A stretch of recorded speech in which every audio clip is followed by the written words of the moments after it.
Hello students and welcome back. I am going to make a video on Consumer Protection Act today. Actually ये मैं video इसलिए भी बना रहा हूँ क्योंकि मैं खुद लॉ का स्टूडेंट हूँ और जब मेरे को फर्स्ट सेमेस्टर के एग्ज़ाम देने थे I was finding it very difficult to get the questions which normally come. So I have collected the normal questions which usually comes in the exams for the first semester so that it will be easy for you to just go through this video and it's going to help you. Let's quickly begin the Consumer Protection Act, important questions and answers. So let's start with the first thing. What is the concept of consumer protection? Consumer protection हम किसको कहते हैं और ये किस लिए बना? So consumer protection means safeguarding the interest and rights of consumer. तो बेसिकली कंज्यूमर प्रोटेक्शन का मतलब ये होता है कि जो कंज्यूमर हैं उनके राइट्स को सेव करना और उनके इंटरेस्ट को सेव करना.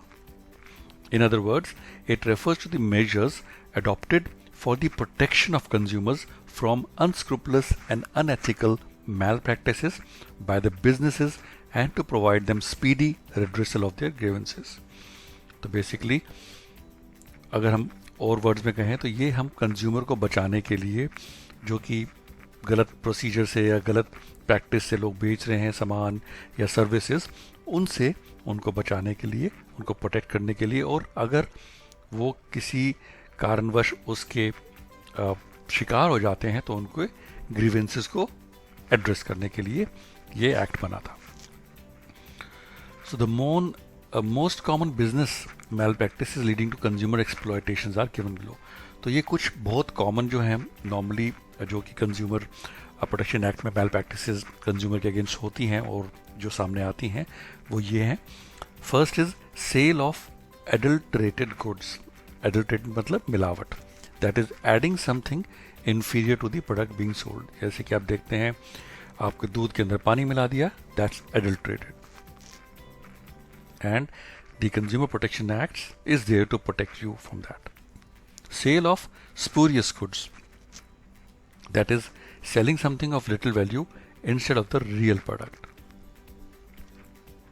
जैसे कि आपको चाइनीज़ के जो प्रोडक्ट्स होते हैं आपको असली प्रोडक्ट के डुप्लीकेट मिल जाते हैं, उसको असली बना के बेच देते हैं, कॉपी जिसको कहते हैं. Sale of substandard goods. That is sale of goods which do not confirm to prescribed quality standards. जैसे कि आपको पंखे होते हैं, गीजर्स होते हैं, इलेक्ट्रिकल होते हैं, इन सब में एक स्टैंडर्ड होता है ISI. अगर आप घटिया क्वालिटी का ले लेंगे और उसके ऊपर ISI लिखा होगा तो वो सब स्टैंडर्ड गुड हो जाएगा.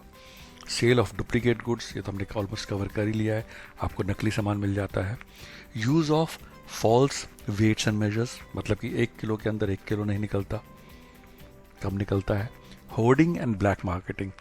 अगर कोई बंदा सामान को इकट्ठा करके रखता है जिससे कि उसकी ब्लैक मार्केटिंग कर सके, that is also under consumer protection. क्योंकि अगर इकट्ठा करके रखेगा तो कमी हो जाएगी और प्राइस बढ़ जाएगी. Charging more than maximum retail price fix on the product, कि MRP 10 रुपये की है, आपसे 15 रुपये मांग रहा हो, that is also not allowed. Supply of defective goods. खराब गुड्स जो हैं वो आपको दे रहा हो. मिसलीडिंग एडवर्टीजमेंट्स, जो एडवर्टाइजमेंट हो वो गलत हो. फाल्सली क्लेमिंग अ प्रोडक्ट और service to be of superior quality, grade और standard. Supply of inferior service, घटिया सर्विस देना. Quality of service is lower than the quality agreed upon. So ये कंसेप्ट हैं कंज्यूमर प्रोटेक्शन के और most common mail practices हैं. आगे पढ़ते हैं जो आपके नॉर्मल क्वेश्चंस आते होंगे. What is the definition of consumer. ये एक क्वेश्चन है जो कि अगर आप देखेंगे तो लॉ के ऑलमोस्ट हर एक साल में आता है कि प्लीज डिफाइन कंज्यूमर. सो इसका डेफिनेशन यहाँ पे हम करते हैं. For the purpose of goods and for the purpose of services. ये मैंने 2 पार्ट्स में बांटी है बट ये कंबाइन भी आप कर सकते हैं. So a consumer means first one who buys any goods for consideration and any user of such goods other than the person who actually buys it, provided such use is made with the approval of the buyer. The expression consumer does not include a person who obtains such goods for resale or for any commercial purpose. अब इसका मतलब समझते हैं. जो goods का जो consumer होता है वो कंज्यूमर होता है जो सामान खरीदता है कंसिडरेशन, यानी कि किसी प्राइस पे। उसके लिए उसने या तो पैसे दे दिए हों या प्रॉमिस किया हो कि पैसे देगा, या पार्ट पेमेंट कर दियो, कुछ भी। और कोई भी ऐसा यूज़र जो सामान को यूज़ कर रहा हो उसने एक्चुअली ख़रीदा ना हो, लेकिन जिसने ख़रीदा हो उसके अप्रूवल से उसको यूज़ कर रहा हो। तो both are consumer of goods. For the purpose of service, ये भी सेम ही है। A consumer means one who hires any service और services for consideration and any beneficiary of such service provided the services availed with the approval of such person। तो जो सामान खरीदता है वो किसी को सामान यूज़ करने के लिए दे, तो जो यूज़ कर रहा है वो कंज्यूमर हो जाता है, जो सामान खरीदता है वो तो कंज्यूमर होता ही है। सिमिलरली सर्विसेज भी, जो पैसे देता है वो तो हो ही जाता है कंज्यूमर, लेकिन वो सर्विसेज को यूज़ करने के लिए किसी को अलाउ करता है तो वो भी कंज्यूमर हो जाता है उसका। नेक्स्ट चलते हैं, बायर ऑफ गुड्स। हमने भी पढ़ा था पहले बायर ऑफ गुड्स। सो यहाँ पे हम थोड़ा डिटेल में बायर ऑफ गुड्स के बारे में पढ़ते हैं। Buyer is a person who buys और purchases the goods for consideration. Consideration मतलब उसकी कोई वैल्यू होती है और इंसान उस सामान को खरीदता है। However it's not necessary that the buyer should pay the price for the goods immediately। एकदम पैसे देना ज़रूरी भी नहीं होता। Such payment for goods may be in full or in part। वो शुरू में कुछ पैसे दे के बाद में पार्ट पेमेंट कर सकता है या पूरी पेमेंट कर सकता है।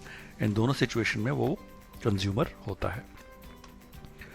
But a person who buys the goods for the purpose of resale or commercial purpose is not a consumer। तो जो लोग ट्रेडिंग करते हैं, सामान इकट्ठा खरीद लेते हैं और उसको फिर आगे थोड़ा बेचते हैं, they are not the consumer. They don't have any right to file a case as same as consumer.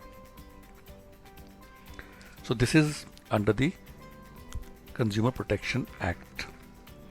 इसमें हमने केस रेफर किया है in Vinayak agency versus DN Shridhan. ये भी हर साल ऑलमोस्ट आपके एग्जाम में आएगा। It was held that where in person registered himself for LPG connection without consideration, he is not a consumer under the act। वो कंज्यूमर नहीं है, वो सिर्फ रजिस्ट्रेशन कर दिया उसने, लेकिन सर्विसेज अवेल नहीं करी है। he is not a consumer at that time। Similarly, in Abhay Chemicals, it was held that a bank is a big commercial organization and buying the Xerox photocopiers by that bank would not make the bank a consumer। अब यहाँ पे क्या clause आ जाएगा? commercial purpose। Where the appellant was purchasing BD leaves from the forest department for the purpose of manufacturing BDs, that was for purely commercial purpose। It was held by the National Commission that the appellant could not be said to be consumer। तो आपको समझ में आ गया होगा, जहाँ पे resale हो, commercial purpose हो, वो लोग कंज्यूमर, बायर ऑफ गुड्स नहीं होते। नेक्स्ट पे चलते हैं, बायर ऑफ सर्विसेज पे आएगा अब हमारा। ओके, बायर ऑफ गुड्स हो गया। Okay, now we have also one more important part, buying goods for purpose of self employment. ये एक एक्सेप्शन होती है। Though the consumer protection act clearly provides that buying of goods for commercial purpose by a person would not make him consumer under the act, but there is an exception to this provision. If any person buys the goods for the purpose of self-employment, such person shall be consumer under the Consumer Protection Act. For example, a handicapped person or a poor person obtained loan from the government and buys a typewriter. He is a consumer under the Act. Hirer of service, हमने buyer of goods देख लिया। अब hirer of service में क्या होता है? Under the Act, the term consumer includes that person who avails services for consideration। जैसे कि अगर मैं एयर कंडीशनिंग सर्विस करवाता हूँ, मैं कंपनी को पैसे देता हूँ, उनके बंदे आते हैं and they service the air conditioning। So those who hire the services for consideration is a consumer। In Biofuel versus VS Srivastava, it was held that wherein on purchase of specific goods, lucky draw proposal for 2 air tickets were made. The winner of lucky draw is not a consumer, because यहाँ पे कोई services include नहीं है. A student is not a consumer, nor the university is rendering any service to its students. ये case है Maharshi Dayanand university versus Surjit Kaur. Similarly, a statutory board conducting academic examinations has been held to be not a service provider. अब हमने देखा कि consumer क्या होता है. Consumer protection act में कंज्यूमर को हम हेल्प करते हैं. Now again an important part comes in the normal law practice exams is define complaint. So complaint is something which a customer और a consumer provides to the redressal, to the district forums, to the state commissions and the national commission. So an aggrieved customer or consumer seeks redressal under the act through the instrumentality of complaint. It does not mean that consumer can complain against his each and every problem. मतलब इसका ये मतलब नहीं है कोई भी problem उसको होगी वो कंप्लेंट कर देगा. The act has provided certain grounds on which complaint can be made.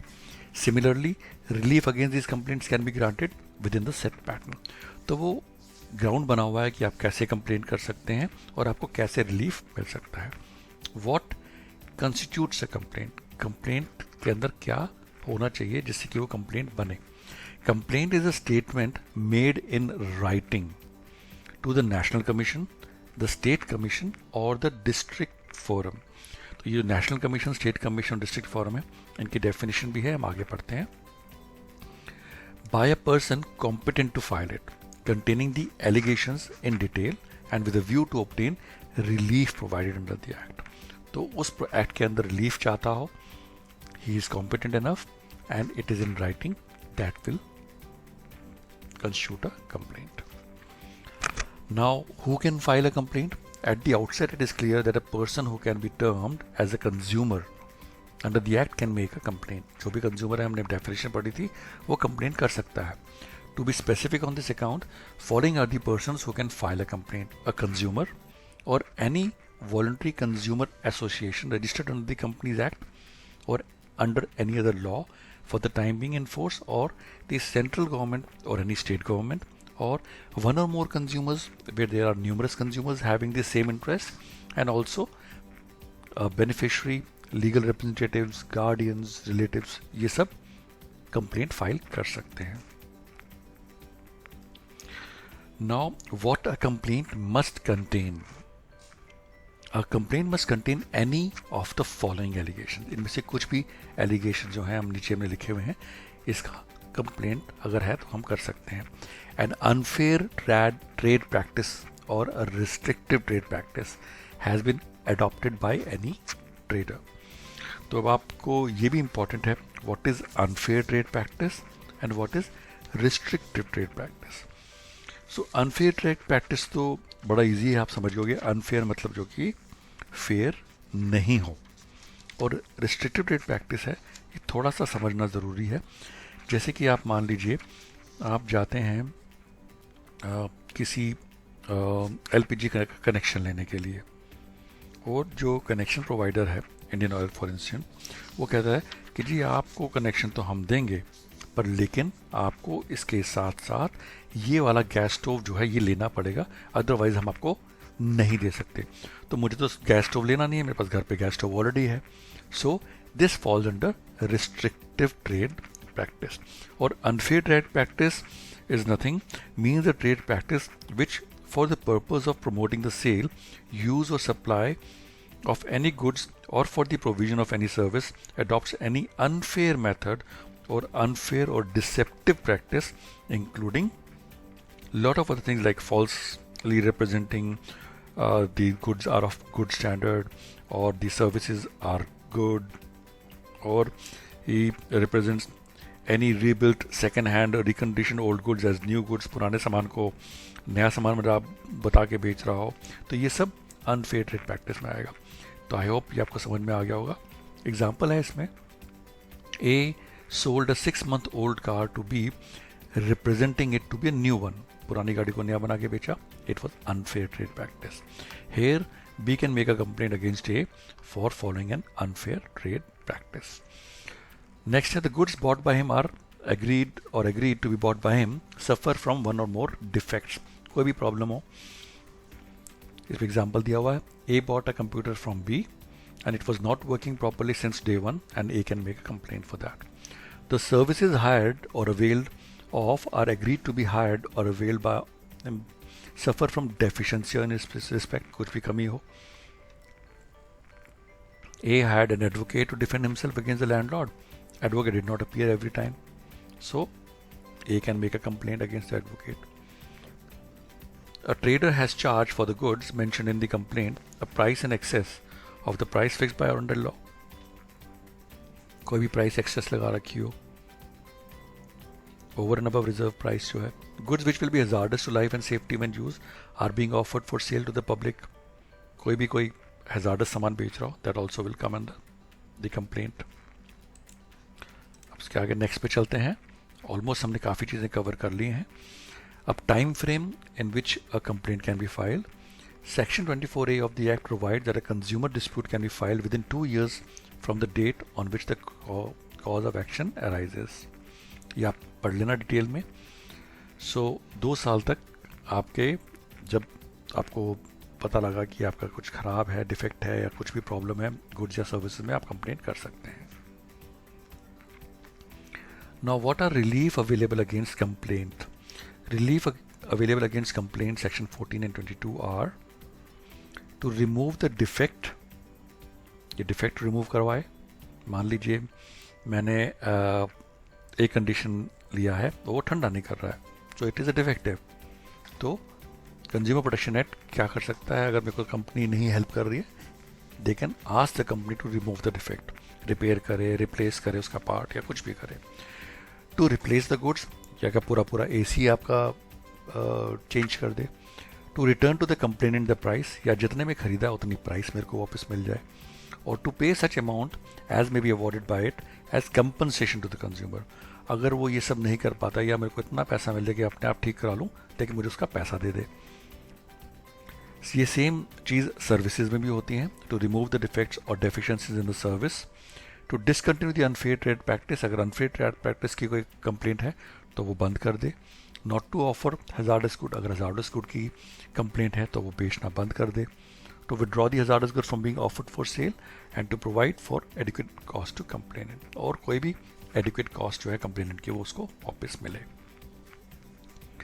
And I think this is the last part. The consumer forms हमने दिखाया था कि हम कंप्लेंट करते हैं 3 जगह.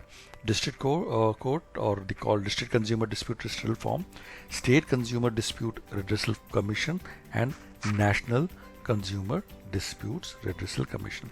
तो ये 3 टियर में होता है. आप सीधा नेशनल कंज्यूमर के पास नहीं जा सकते हैं. So any one can not reach the national consumer disputes redressal commission और NCDRC स्ट्रेट अवे अनलेस वो पहले डिस्ट्रिक्ट या स्टेट कंज्यूमर में एप्लीकेबल है. तो इसकी लिमिटेशंस होती हैं. सो डिस्ट्रिक्ट कोर्ट और डिस्ट्रिक्ट कंज्यूमर डिस्प्यूट्स फॉर्म जो भी 20 लाख तक के रिड्रेसल हैं वो करता है. अगर 20 लाख से ऊपर हैं या 1 करोड़ से कम है तो स्टेट कंज्यूमर करता है, और अगर 1 करोड़ से ऊपर है तो वो नेशनल कंज्यूमर करता है. दूसरा है, आपका 20 लाख से कम है, आपने डिस्ट्रिक्ट फॉरम में दिया लेकिन आपके रिजेक्ट हो गया, then you can re appeal in the state commission within 30 days. उधर भी रिजेक्ट हो गया, then you can re appeal in national consumer dispute commission within 30 days. तो ये सब इम्पॉर्टेंट हैं. So for example